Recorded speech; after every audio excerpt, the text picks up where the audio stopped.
Zotin Elaj, në vitin 2020, në një intervistë televizive ju keni bërë një parashikim se si do goditen bandat sipas forcës tyre, duke nisur me Ilir Metën, më pas Sali Berishën dhe në fund Edi Rama.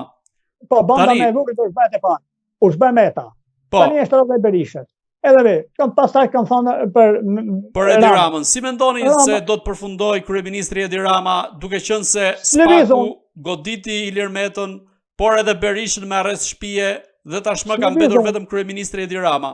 S'lëvizon, aty jam unë. Siç kam qenë me 4 mars të vitit 2020, ashtu jam edhe sot.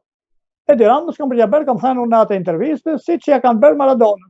E thirrën në Amerikë për të reklamuar kampionatin botror, e thirrën si futbollist i mirë njohur i shquar. Edhe i bën premtim që nuk do ta bëjmë kontrollin antidoping, atë kontrollin kundër përdoruesve stimulantëve, narkotik. Kur u fut atje, Amerika reagoi. Çka ky i thanë ata? Të bëjë dhe ky si gjithë futbollistët e tjerë.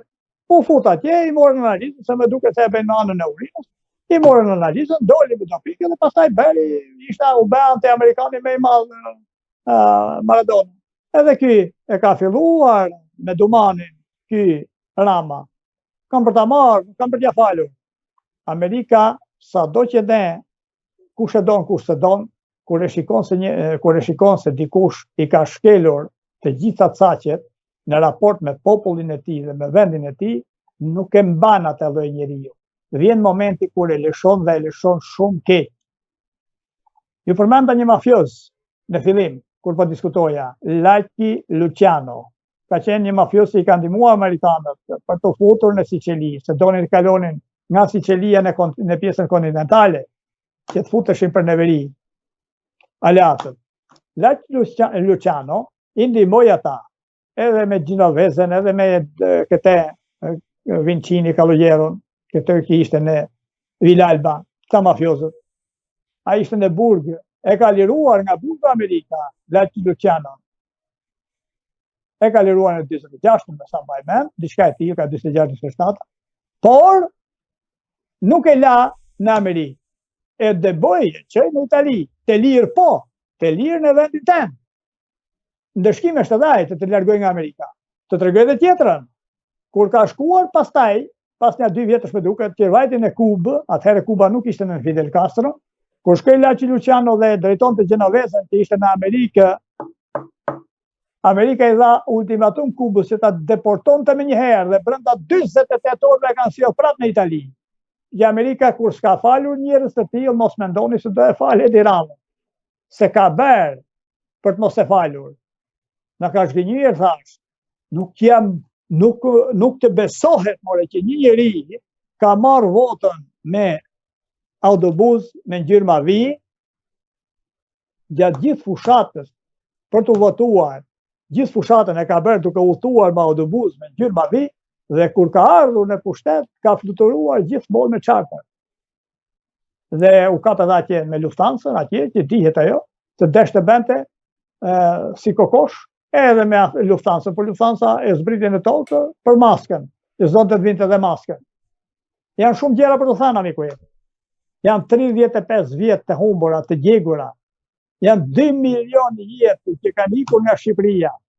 Dhe ata ndoshta kur nuk kthehen me kur shohin gjëra të tilla. Nuk ka për t'i falur Amerika, sepse në qoftë se i fal, pavarësisht se të heshtur para armiqësinë e shqiptarëve do e ketë në jetë të jetëve. Sa rrezikon kryeministri Edi Rama nga amerikanët, duke qenë se ai dyshohet si i përfshirë edhe në dosjen e ish agentit të FBI-s Charles McGonigal? Do gjendet një vend për t'u kapur, se mund të ketë edhe gjëra të tjera. Po do gjendet një vend për t'u kapur, është si punë e virusit, kjo punë e dëmtimit e këtij. Është si punë vjen një virus për shembull, ta marrim ne në kuptimin e një virusi, futet në organizëm, edhe ku e bën folenaj, aty ku ka më shumë, ku është më dobët organizmi. Pika më e dobët është ajo e McGonigal. Ajo është pika më e dobët e Edi Ramës, sepse aty ai ka dalë krejt në skenë dhe McGonigal ka qenë njeriu më anti-Trump në Amerikë. Dhe për hir të vërtetës, McGonigal, po ta shikosh kështu me vëmendje, ai është më të vërtet nga skifterët e CIA-s. Nuk është do si do ai, i CIA-s e i FBI-s. Dhe të jesh në New York, në një post të tillë, do të thot shumë. Ajo që kemi dëgjuar ne deri tani, qofsh e gabuar, po ajo që kemi dëgjuar deri tani në lidhjen Rama me McGonigal është vetëm maja i icebergut. Ajo pjesa që ka për të dalë më vonë, ajo ka për të na habitur neve të gjithë dhe ka për të hedhur ne edhe Ramën edhe të tjerë. Po kur shikon që Ramën ka për të zëvendësuar Sali Berisha dhe Fredi Beleri, ç'ti bëj Ramës tani? Ma thoni mua ju lutem shumë. Kur shikon Sali Berishën dhe Fredi Beleri që të vinë dhe Ilir Meti që të vinë të zëvendësojnë Edi Ramën, prandaj e kanë lënë. Prandaj ju them unë që janë të tre bashkë. Dhe janë hipur mbi atë Samarin që kam thënë në 2020, mbi kurrizin tonë dhe nuk na lëshojnë. Mbajnë njëri tjetrin. Ata mbajnë njëri tjetrin në kurrizin tonë dhe ne lodhemi nga pesha e madhe ekonomike, sociale, nga vuajtje, nga inferioriteti jonë, nga i karshileku që na bën dhe s'kemi rrugë tjetër, nuk e mbajmë me peshën dhe fillojmë dhe kalojmë kufirin. Kush me këmbë, kush me dorë, kush me anije, kush me avione, sipas rastit. Nuk kanë për ta falur. Si mendoni, kush do goditet nga SPAK pas rastit të Erion Veliaj? Përveç Ramës, unë nuk pres asnjë njeri tjetër. Meta është brenda. Berisha bëj 8 muaj brenda. Dhe në qoftë se do bëj drena shumë, ka rrezik që ta themi pak më vonë. Tani Rama e ka radhën. Mua me frikin këta të rinjt. Këta të rinjt, qoftë Qori, qoftë Lapaj, qoftë të gjithë këta. Sepse këta kanë marrë një distancim nga këta, nuk e di sepse. Megjithatë do ishte mirë që populli të qohet. Të kishte një qeveri teknike, zonjë e zotrinj, edhe ju i nderuar gazetarë.